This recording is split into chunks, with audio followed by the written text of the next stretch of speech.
YouTube, what's up? King James is here, and listen, I'm back with another AR update, and it should be no surprise, it's Season 4, and it's an AR meta this season, although LMGs are still sort of there, and, all guns are kind of viable, but the Krig 6 has always been pretty good. It was good last season when they fixed the recoil on it, and right along with the FARA 83 and the C58, we have a lot of Cold War AR choices. They've even buffed some of the Modern Warfare guns, which I'm going to review pretty soon. However, this is on the Krig 6, and it's always been a pretty good gun. I've always used it. It's a bit of a higher skill gun than, say, some of the faster firing guns, but it's pretty smooth and easy to use. And if you're looking to up your AR game, maybe the Krig 6 is one that you should have a quick look at. And I've got some, review on the recoil and gameplay, and I got that all for you right now.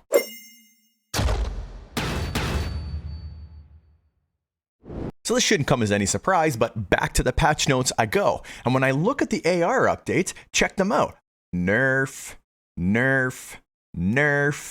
That's a little bit of a buff. Nerf. But then I go down to the Krig 6 and look. Minimum damage increase from 25 to 26. It's one of the few guns that got a buff. Now, the M13, which I've never been able to get down with, it got a buff. And let's see, what else got a buff? The Grau got a buff too, which I'm going to try out again because I've always loved the Modern Warfare gun, so I'm going to come back to that. But we're here for the Krig 6, 25 to 26. So that is a buff, but you're like, well, so what? It's one extra damage. What does that mean? Well, it means a lot actually because it changes the number of bullets it takes to kill an enemy and the time to kill. So let me show you what the calculations actually work out to. So if you've been watching my channel for a while, I do a lot of stuff in spreadsheets and run a little bit of math in order to figure things out. And I haven't done it in a while, but we're starting to get back to some of these where these changes are pretty small, and I'm trying to figure out exactly what they mean. And for the Krig 6, well, here's what the damage was before. And what it was 7 bullets to kill if you were all headshots with a 552 millisecond time to kill. So that's a half a second almost exactly. And then the neck, torso, and extremities were all 10 shots to kill with a time to kill of 828 milliseconds. So that's almost a second, or like 0.8 of a second.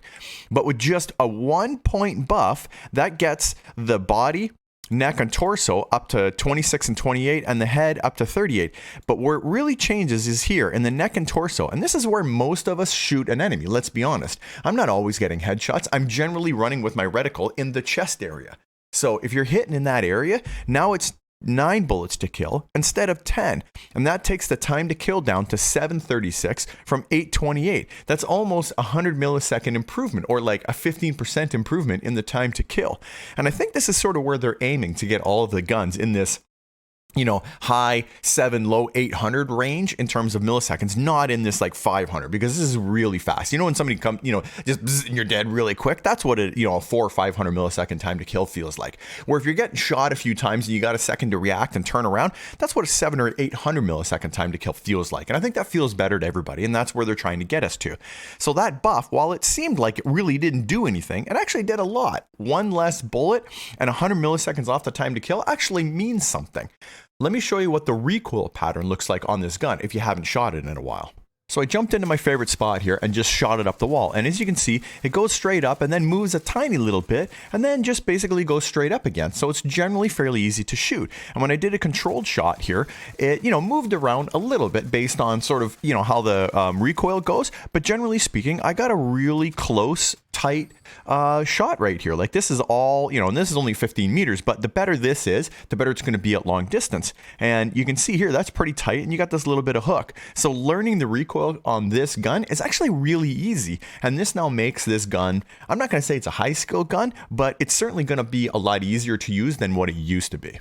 So I lined a bunch of gameplay up here in close to far, so we can look at how the gun performs at all the different ranges. And, typically most ARs, especially with an Axial Arms 3X up close, they're not terrible. Sometimes you got to be careful with, how you move the gun around when it's up close like that. But generally this one works pretty good. I had no problem. I don't ever felt like I was getting, outgunned or anything at close range. At medium range, this thing's really strong. That's where this gun really excels, at that sort of over 38 meter range, because it's nice and smooth and it hits hard. And I feel like I can get really consistent hit markers with it. So that's one thing thing I like. And I've always found that, you know, like if you can see here, the way the thing's shooting, it just has a nice, smooth, easy to control, especially once you learn the recoil pattern on the gun. If you spend some time practicing it, you can get this gun so it really feels like it's a laser beam.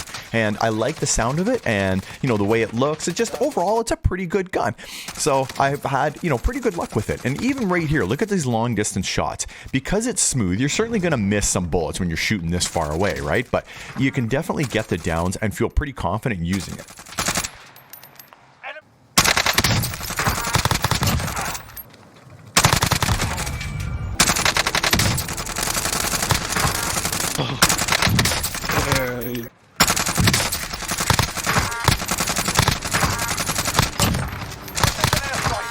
Only 25 left.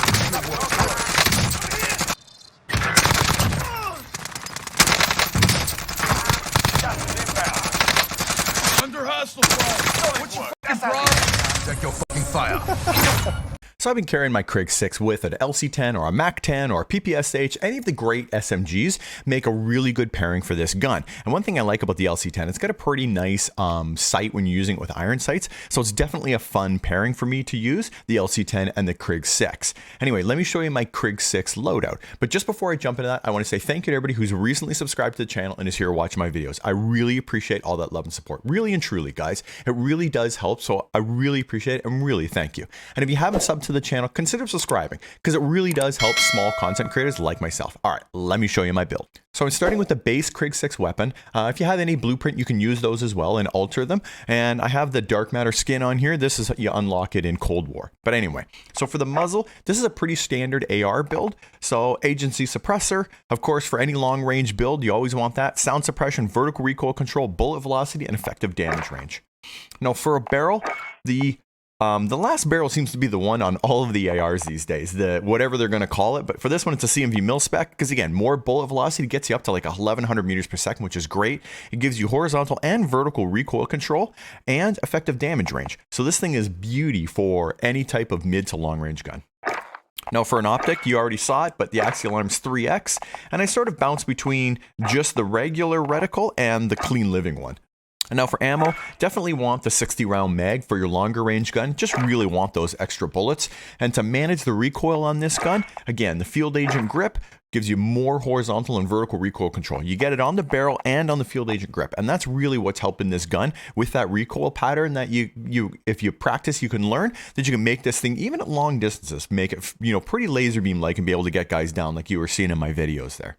And this is how I've been running this thing, and it's been really great. I always enjoy playing with ARs. I like getting those multiple hit markers and, you know, doing the long distance shoot with the Axial Arms 3X. I always find that very satisfying. So these guns, the FARA 83, even the C58, they've all been pretty good. And I think I'm going to do an AR shootout and try all three of them up against each other because I really like them all and I can't decide which one's best. That actually may be kind of hard.